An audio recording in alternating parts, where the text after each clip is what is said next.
The fog rolled in at 0430 and killed everything digital within the hour. GPS signals scattered, drone feeds went white. 3 laptop screens that had been tracking a 12-mile patrol route through mountain terrain now displayed nothing but loading icons and error codes. A room full of young soldiers trained on the most advanced navigation technology in the history of warfare sat staring at blank monitors, and not one of them could plot a route on paper. Then, a 75-year-old man in a faded red shirt walked in, unfolded a topographic map that was older than most of them, and did in 9 minutes what their million-dollar systems could not do at all. If you believe that real skill never becomes obsolete, type respect in the comments right now, because this story is about the moment a generation trained on screens watched a man trained on terrain remind them what it means to actually know where you are.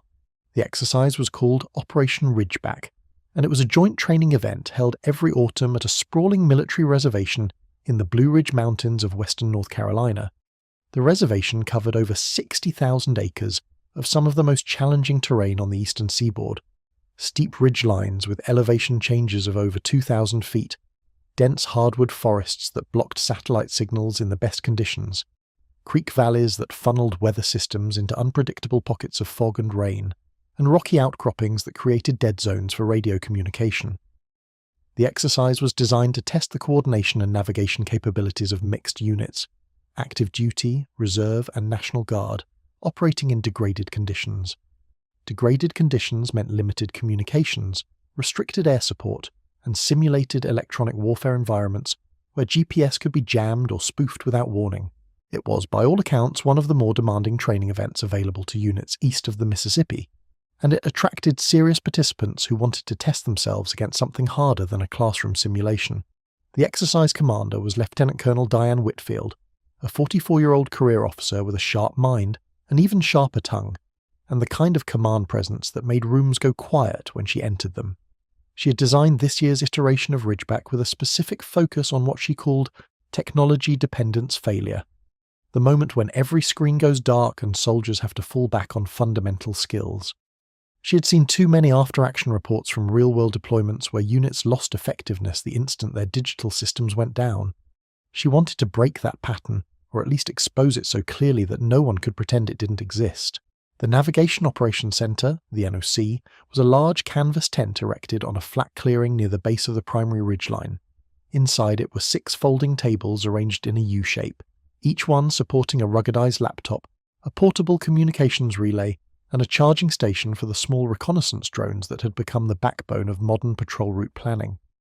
The drone operators were young, most of them in their early to mid-20s, and they were exceptionally good at what they did. They could launch, fly, and recover a reconnaissance drone in under 4 minutes. They could read thermal imagery, plot waypoints, and overlay real-time terrain data onto digital maps with a fluency that bordered on instinct. They had grown up with this technology. It was not a tool they had learned to use, it was a language they spoke natively. The senior drone operator was Sergeant First Class Tyler Briggs, 28 years old, tall and angular, with close-cropped sandy blonde hair, wire-rimmed glasses, and the kind of focused intensity that made him look like he was permanently solving a math problem in his head. He wore standard-issue Army combat uniform with the digital camouflage pattern, a tactical vest with multiple equipment pouches, and a pair of lightweight trail boots that looked like they had been selected for maximum efficiency rather than durability. On his wrist was a GPS-enabled smartwatch that could display topographic overlays, and on his belt was a ruggedized tablet in a protective case. He was, by every measurable standard, one of the best navigation specialists in the exercise. He had won commendations. He had published articles in military trade journals about integrating drone reconnaissance with ground movement planning. He was respected, competent, and completely certain that the systems on his table could handle anything the Blue Ridge Mountains could throw at them. The old man arrived the evening before the exercise began. He came in a vehicle that did not belong to any military motor pool, a dusty civilian pickup truck with Tennessee plates and a thin layer of red mountain dust on the windshield. He stepped out slowly, favouring his left knee, and stood for a moment in the gravel lot, looking up at the ridgeline the way a man looks at the face of someone he hasn't seen in 40 years. He was 75 years old, tall and lean, with short grey hair and a clean-shaven face carved with deep wrinkles and weathered sun-spotted skin. His eyes were sad and weary, with heavy bags underneath that told of decades spent waking before dawn in places where dawn meant danger. He wore a faded dark red cotton shirt with the sleeves rolled to the elbows, revealing forearms corded with old muscle and traced with pale scars that had their own stories. He carried a small canvas messenger bag over one shoulder, and in the bag was a topographic map, USGS 7.5-minute quadrangle series, printed on heavy paper, folded along creases so deep they had become part of the map's structure. The map covered the exact terrain of the exercise area. It was marked in places with faint pencil annotations, elevation notes, magnetic declination corrections, and small symbols that only someone trained in a very specific era of military cartography would recognize. He had been invited by Lieutenant Colonel Whitfield. She had called him 3 weeks earlier and asked if he would be willing to serve as an observer and advisor during the exercise. She told him she wanted someone present who remembered what navigation looked like before it ran on batteries. He had been quiet on the phone for a long moment and then said, "I suppose I can manage that." He signed in at the administrative tent where a young specialist looked at his civilian clothes and his age, and his lack of any visible rank or insignia, and asked, with the careful politeness of someone who suspects they might be dealing with someone's lost grandfather, whether he had the right location. He said he did. She gave him a visitor badge and pointed him toward the NOC. He walked there slowly, his left knee stiff from the drive, and ducked through the tent flap into the glow of 6 laptop screens and the quiet hum of technology doing what technology does best. Working perfectly, right up until the moment it doesn't. Nobody paid much attention to him. The NOC was busy with pre-exercise preparations, and the arrival of an elderly civilian in a faded red shirt did not register as significant on anyone's priority list. He found a folding chair near the back corner of the tent, sat down, set his canvas bag on the ground beside him, and watched. He watched Sergeant Briggs run a systems check on all 6 drone stations, calling out status updates in a clipped, efficient cadence. He watched the other operators calibrate their GPS receivers and synchronize their digital map overlays with the exercise master plan. He watched a young corporal named Rivera, 23 years old, stocky build, dark buzz cut, brown skin, earnest round face, struggle with a software update that kept freezing his terrain rendering program, and then solve it with a workaround that involved rebooting from a backup partition. The old man watched all of this with the quiet attention of someone who understands systems, not just the machines but the people who depend on them and the invisible thread of confidence that connects the two. He said nothing. He asked no questions. When someone glanced at him, which happened rarely, he simply nodded and looked back at whatever he'd been observing. He was furniture, background. An old man in a folding chair with a canvas bag and nothing useful to contribute to a room full of screens. The exercise launched at 0500 the following morning, and for the first 2 hours everything worked exactly as planned. The fog that had been predicted in the weather briefing had not yet materialized, and the drone teams were operating at full capacity. Briggs launched the first reconnaissance flight at 0515, and within 20 minutes he had a complete aerial survey of the first 4 kilometers of the patrol route. The images were crisp, the GPS waypoints were precise, and the digital terrain model on his screen showed every ridge, valley, stream crossing, and potential obstacle with the kind of detail that would have taken a ground reconnaissance team an entire day to compile. He relayed the route data to the patrol leaders via encrypted radio, and the first units began moving out along a path that had been mapped, verified, and optimized entirely from the air. It was efficient. It was impressive. It was the future of military navigation, and everyone in the NOC knew it. The old man sat in his corner chair watching. At one point he opened his canvas bag and took out his folded topographic map, spreading it across his knees. He studied it for a few minutes, tracing a line with his finger along a contour that corresponded to the ridgeline the patrol units were currently traversing. Then he folded it back up and returned it to the bag. Nobody noticed. The fog arrived at 0430, not gradually, not with the slow creep that mountain fog sometimes uses to announce itself, but all at once, like a curtain being drawn across a stage. One moment the drone operators could see the ridgeline on their screens, and the next moment they could see nothing. The fog was thick, wet, and cold, the kind of Blue Ridge mountain fog that forms when warm air from the valleys rises and hits the cooler air at elevation, creating a blanket of moisture so dense that visibility drops to less than 50 feet. The effect on the drone fleet was immediate and devastating. The camera feeds turned white.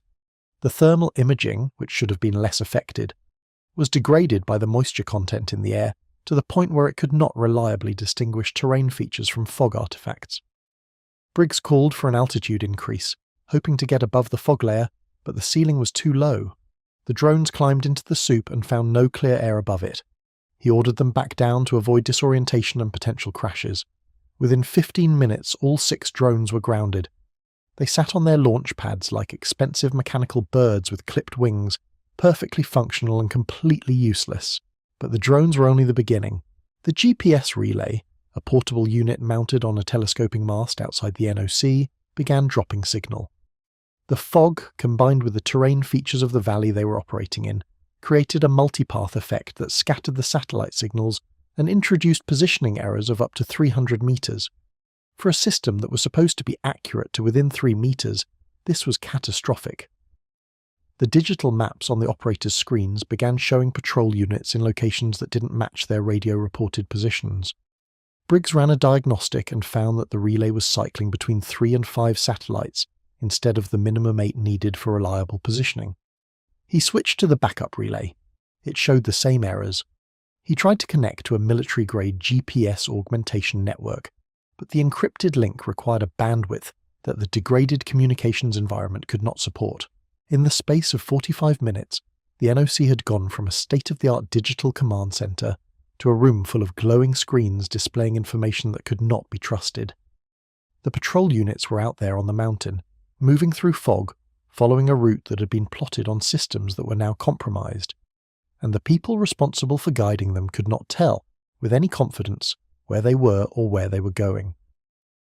The tension in the NOC was immediate and visceral. Briggs stood at the center of the U-shaped table arrangement, his hands flat on the surface of his laptop, his jaw tight, his eyes scanning screen after screen looking for a solution that wasn't there. The other operators were doing the same, refreshing feeds, rebooting software, trying alternate frequencies, running through troubleshooting checklists they had memorized in training. Corporal Rivera was on his hands and knees behind the relay mast, checking cable connections.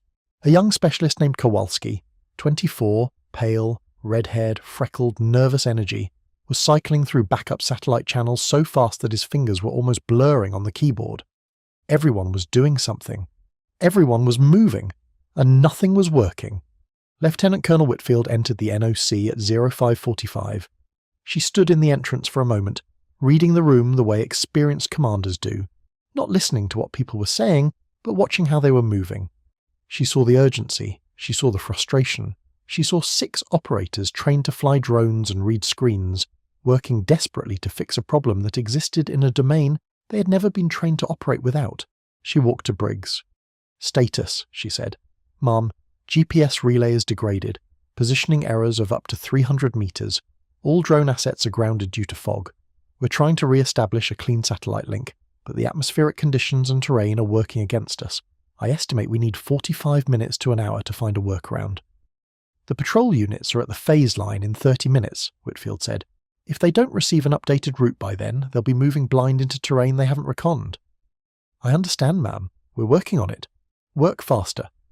She turned and walked to the back of the tent where the old man was sitting in his folding chair. She stopped in front of him and looked down. He looked up. "They can't see," she said simply. "I know," he said. "Can you?" He reached down, opened his canvas bag and pulled out the topographic map. He stood up slowly, unfolding the map as he rose, and walked to the center table, the one Briggs had been leaning over. The operators glanced up at him with expressions ranging from mild curiosity to barely concealed skepticism. An old civilian with a paper map, in a room full of digital terrain modelling systems, satellite communications relays and reconnaissance drones. It would have been comical if the situation hadn't been urgent. The old man laid the map flat on the table, smoothing it with both hands the way a surgeon smooths a drape before making the first incision. The map was beautiful in its way, a dense lattice of brown contour lines, blue stream symbols, green vegetation overlays, and the tiny black squares and lines that represented human structures and roads. It was covered in years of careful annotations, each one precise, each one purposeful. He looked at the map for no more than 10 seconds, orienting himself, and then he began to work. He started by asking Briggs one question. What was the last confirmed position of the lead patrol element, and what time was it confirmed? Briggs looked at him, then at Whitfield, who gave a barely perceptible nod. Grid reference November Foxtrot 372489. Confirmed at 0522 via radio check. The old man found the grid reference on his map in under 3 seconds.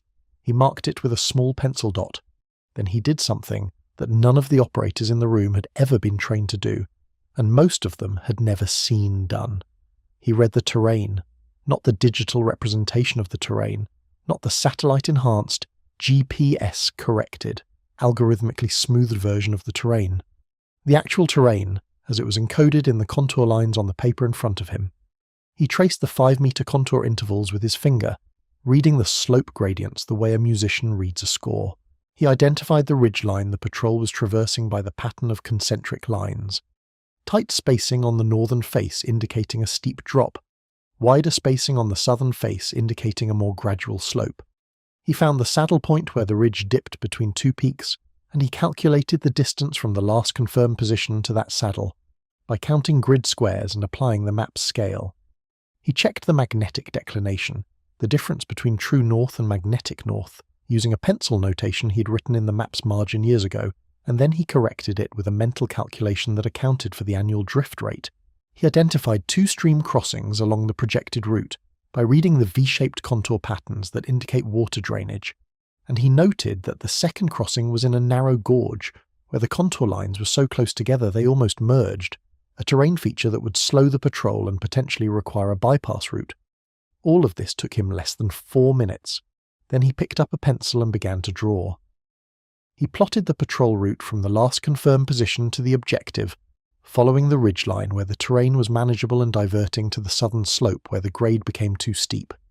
He marked waypoints at terrain features that would be identifiable even in dense fog, a distinctive rock outcropping at a bend in the ridge, a creek junction where 2 streams met at an unusual angle, a stand of old-growth hemlocks that would be recognizable by their size and spacing, even in limited visibility. He calculated distances between waypoints using the map scale and a small plastic ruler he produced from his bag. He converted those distances into approximate pace counts, based on a standard military pace of 120 steps per 100 meters on flat ground, adjusted upward for the slope gradient at each segment. He wrote the pace counts next to each waypoint in small, precise numbers. He identified 2 alternate routes in case the primary route was blocked by terrain obstacles not visible on the map, a fallen tree, a washout, a rock slide, and he marked those alternates with dashed lines. He checked his work once, running his finger along the entire route from start to finish, pausing at each waypoint, verifying each calculation. Then he straightened up and said, "Done." 9 minutes. The entire process had taken 9 minutes. The NOC was silent. Briggs stood across the table, his arms no longer crossed, his expression no longer skeptical. He was staring at the map the way a man stares at something he has heard about but never believed existed. Like watching a blacksmith forge a blade by hand for the first time when you've only ever seen factory steel. The route on the paper was not just functional, it was elegant. It used the terrain instead of fighting it. It anticipated problems before they occurred. It provided redundancy and contingency in a way that the digital route, the one plotted by algorithms optimized for distance and speed, had not. Corporal Rivera had moved from behind the relay mast to stand beside the table. He was looking at the contour lines with the wide-eyed expression of someone who has just realized that the symbols on the page represent actual mountains, actual valleys, actual places where water flows downhill and ridges break the wind. "How did you do that?" he asked, and his voice was quiet, almost reverent. The old man looked at him. His sad, weary eyes softened slightly. "I read the ground," he said. "The ground doesn't need satellites." Lieutenant Colonel Whitfield stepped forward. "Sergeant Briggs, convert those waypoints to radio-transmittable grid references and relay them to the patrol leaders immediately. Use the verbal format, no digital relay, no GPS coordinates, grid references and pace counts only." Briggs hesitated for less than a second, then moved. He pulled out a notebook, an actual paper notebook, which he carried but had never used operationally, and began transcribing the grid references from the old man's map. Rivera helped, double-checking each reference against the map's grid overlay. Within 5 minutes, the first updated route was being transmitted to the patrol leaders via voice radio. The patrol leaders, most of whom had at least basic land navigation training, received the information and began adjusting their movement. The exercise continued. The fog did not lift for another 4 hours. The GPS relay did not fully recover for 6. But the patrol units reached their objective on time, because a 75-year-old man with a paper map and a pencil had given them what a room full of technology could not, a way forward that did not depend on anything except knowledge, skill, and the terrain itself. During those 4 hours, something shifted in the NOC that had nothing to do with weather patterns or satellite signals. It began with Corporal Rivera, who approached the old man's chair during a lull in radio traffic and asked if he could look at the map. The old man said yes. Rivera sat cross-legged on the ground beside the chair and studied the map the way a child studies a picture book, with total absorption and the dawning recognition that these symbols meant something profound. "I never learned this," he said. It was not an excuse, it was a confession. The old man nodded. "Most of you didn't. That's not your fault." He took the map from Rivera's hands and laid it on the ground between them. Every contour line on this map represents a 5-meter change in elevation. When the lines are close together, the ground is steep. When they're far apart, it's flat. When they form a V pointing uphill, that's a valley with water in it. When they form a V pointing downhill, that's a ridge. That's it. That's the foundation. Everything else is built on those 4 rules. Rivera stared at the map as if seeing it for the first time. 4 rules, he repeated. 4 rules, the old man said. But they take a lifetime to really understand. Over the next 2 hours, a rotation of operators came to the old man's corner of the tent. Some came out of genuine curiosity. Some came because they had nothing else to do while their systems were down. A few came because Whitfield had quietly suggested it. The old man taught each of them the same way, patiently, practically, without condescension. He showed them how to orient the map to the terrain using a compass and 2 visible landmarks. He showed them how to calculate the distance between 2 points by measuring with the edge of a piece of paper and then comparing it to the map's bar scale. He showed them how to estimate their pace count by walking a known 100-meter distance and counting their steps, and then how to use that count to measure distance on the ground. He showed them how to identify their own position by taking compass bearings on 2 or 3 known features, a hilltop, a road junction, a stream bend, and plotting the back azimuths on the map to find the intersection point. He showed them these things with the quiet confidence of a man who has done them 10,000 times, in 10,000 different conditions, and who knows that the skill works not because it is sophisticated, but because it is simple and true. Specialist Kowalski, the nervous red-haired young operator who had been frantically cycling through satellite channels, proved to be a natural. His hands, which had been trembling over his keyboard during the crisis, steadied completely when they held a compass. He took to terrain association like someone who had been waiting for it without knowing it existed. Within an hour, he was plotting practice routes on a blank section of the map, with the old man checking his work and offering small corrections. A waypoint placed too close to a cliff edge, a pace count not adjusted for uphill gradient, an alternate route that crossed a stream at a poor angle. "You've got good instincts," the old man told him. "You just need miles." Kowalski looked at him. "How many miles did it take you?" The old man thought about it. "More than I can count, and some of them I'd rather forget." Something passed across his face when he said it, a shadow that came and went so quickly you would have missed it if you hadn't been watching. Kowalski didn't miss it. He didn't ask what it meant. He just nodded and went back to the map. Briggs was the last to come.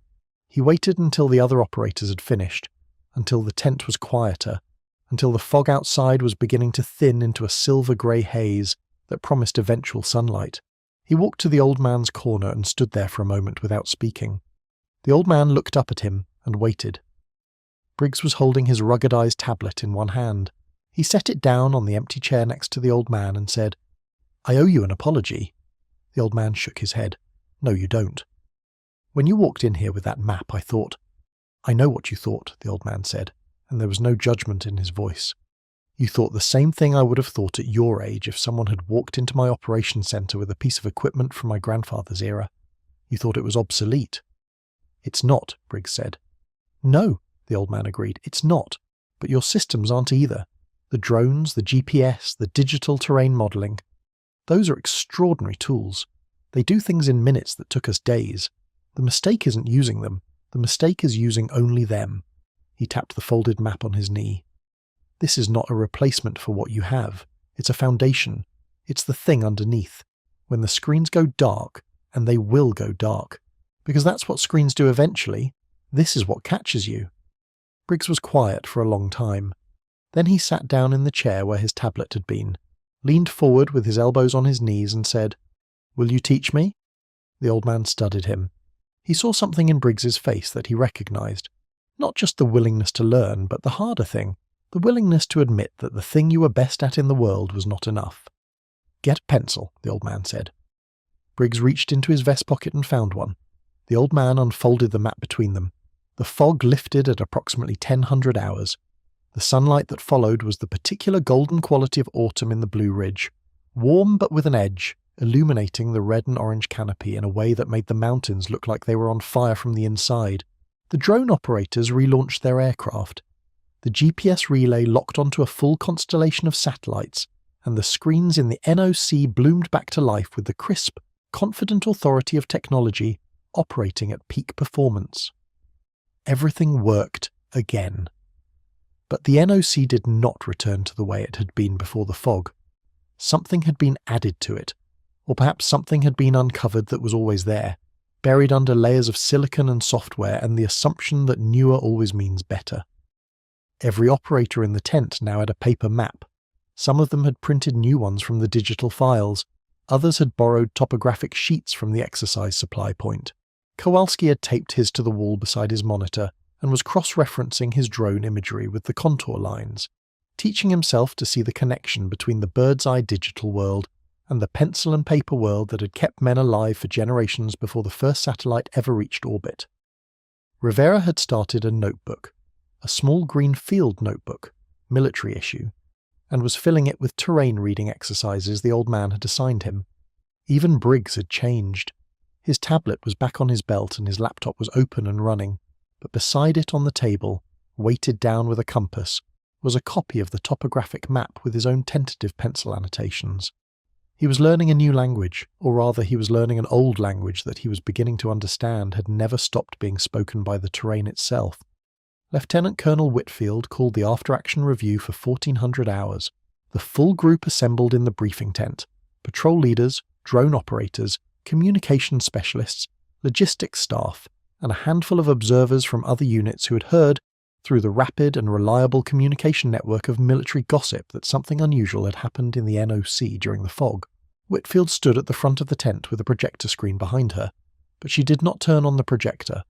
"This morning," she said, "we experienced a simultaneous failure of GPS navigation, drone reconnaissance, and digital terrain mapping due to weather conditions and terrain interference. These are conditions that exist in every theatre of operations where the United States military currently deploys. They are not theoretical, they are not edge cases, they are Tuesday." She let that settle.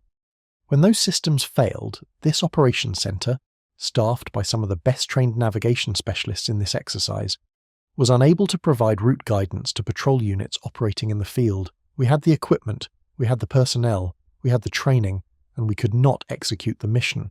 She paused again, and her eyes swept the room. One person in this tent could, and he did it with a piece of paper, a pencil, and a plastic ruler. She turned to the old man, who was sitting in the back row in the same folding chair he always seemed to find, looking like he wished very much that someone else were the subject of this briefing. "Sir, would you join me up front?"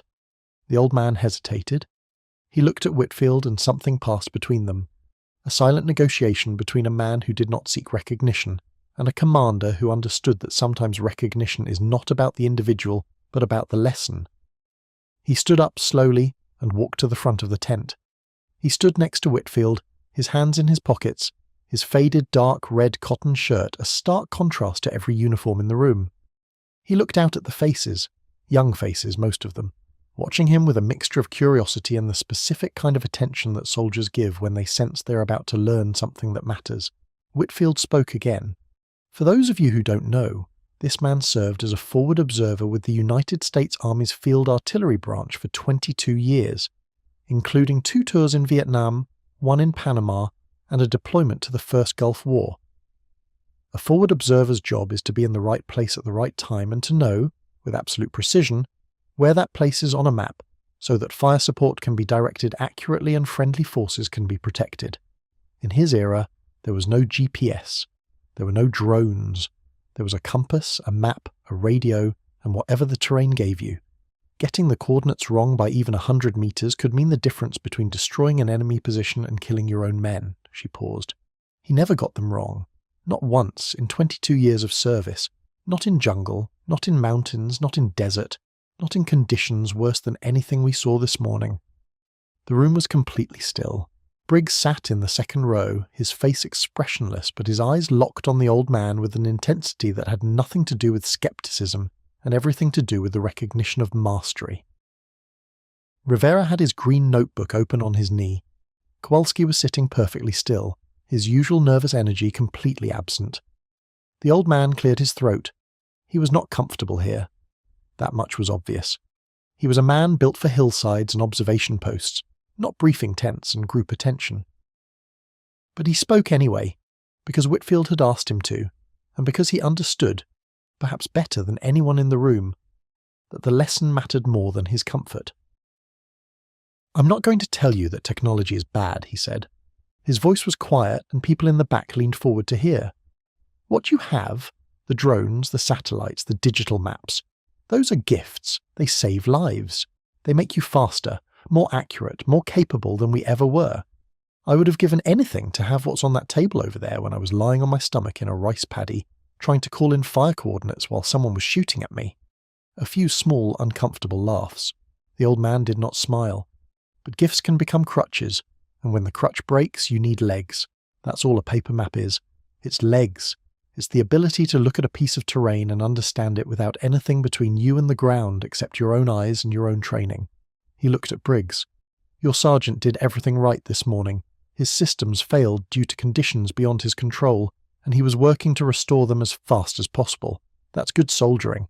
But while he was trying to fix the machine, the patrol was still moving. The mission was still running. Time doesn't wait for a reboot." He unfolded his map one more time and held it up for the room to see. "This weighs 4 ounces. It doesn't need batteries. It doesn't need satellites. It doesn't need a software update. And it will tell you everything you need to know about where you are, where you've been, and where you need to go. But only if you can read it. And that," he tapped the map with one finger, "is a skill, not a setting, not an app, a skill. And skills take time. They take practice.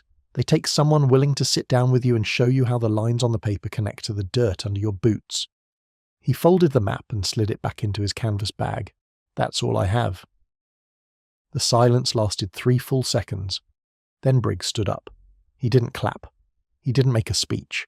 He simply stood up straight-backed at the position of attention and rendered a salute. He held it.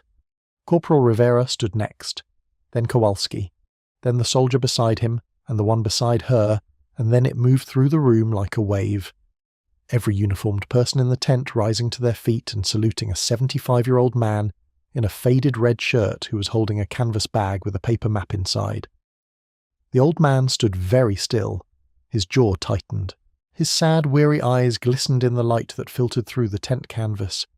His lip trembled, and for a moment, just a moment, you could see the young forward observer he had once been. The one who lay in rice paddies and calculated coordinates under fire and never got them wrong. Not once, in 22 years, because getting them wrong meant men died. He did not salute back. He was a civilian now, and he would not presume. But he nodded. A single, firm nod, and that was enough. Whitfield let the moment hold. Then she said quietly, "Take your seats." The room settled. She turned to the old man. "Sir, I have a request." "Ma'am?" "I want to integrate a land navigation module into every future iteration of this exercise. Not as a backup, as a primary skill. I want every operator who comes through Ridgeback to be able to do what you did this morning. Read terrain, plot a route, and navigate by map and compass under degraded conditions." She paused. "I want you to design the curriculum." The old man looked at her. For a moment his expression was unreadable. Then something shifted. The same shift that happens in the mountains when the fog finally lifts and the ridgeline emerges, sharp and clear, against the sky. "I'd be honoured," he said. After the briefing, the tent emptied slowly, as briefing tents do when people are processing something that hasn't fully settled yet. Small groups formed and reformed, voices low, conversations weighted with the particular gravity of professionals reconsidering assumptions. Briggs found the old man near the coffee station, a folding table with 2 battered percolators and a stack of paper cups. The old man was pouring himself a cup with the careful attention of someone who has learned to appreciate small comforts. "Sergeant," the old man said, without looking up. "Sir." Briggs stood beside him, holding his own cup, staring into the coffee as if it held answers. "I've been doing this for 6 years," he said. "Navigation, drones, digital systems. I've written papers, I've taught courses, and this morning I couldn't get a patrol from point A to point B." "Your tools failed," the old man said, "not you. But I should have had a backup. I should have been able to do what you did." "Yes," the old man said. He didn't soften it. He didn't explain it away. He simply agreed, because it was true, and because sometimes the most respectful thing you can do for a man is tell him the truth, and trust him to handle it. Briggs nodded. He took a sip of his coffee. "Will you teach me? Not just the overview you gave in the briefing, the real thing. How you read terrain, how you calculate drift and slope and dead reckoning in your head without stopping to think about it." The old man looked at him over the rim of his cup. "That takes more than a weekend." "I have time." "How much?" "As much as it takes." The old man studied him for a long moment. Then he reached into his canvas bag and pulled out the topographic map. He unfolded it on the coffee table right between the percolators and pointed to a section of the map that was unmarked. "Start here. Tell me what you see." Briggs leaned forward, looked at the contour lines and began to describe the terrain. He got some of it right. He got some of it wrong. The old man corrected him gently, precisely, the way a man sharpens a blade, taking off only what needs to come off and leaving the edge stronger for it. As the afternoon light began to turn golden, Lieutenant Colonel Whitfield walked through the NOC one final time. The tent looked different, not physically. The tables were the same, the laptops were humming, the drone charging stations were blinking green. But pinned to the canvas wall behind Kowalski's station was a topographic map, annotated in pencil with notes from the morning's lesson. Rivera's green notebook sat open on his table beside his laptop, filled with terrain reading exercises. Briggs's station had a compass sitting on top of his digital tablet, and in the corner, on the same folding chair where he had spent most of the day, the old man was packing his canvas bag. Whitfield walked over to him. "Thank you," she said. It was not a formal thank you. It was the kind of thank you that one professional gives another when something important has been preserved. The old man zipped his bag and stood up. "Your people are good," he said. "They just have a blind spot. Once they can see the ground without a screen between them and it, they'll be better than we ever were." "You really believe that?" "I do. They've got everything we had plus everything we didn't. They just need to be taught to use both." Whitfield nodded. "I'll be in touch about the curriculum." "I'll be home," he said. And then, with the smallest of smiles, he added, "You've got my grid coordinates." Whitfield laughed, a short, genuine laugh. It was the first time all day the old man had made a joke, and it landed with the precision of a man who had spent his career calculating exactly where things needed to fall.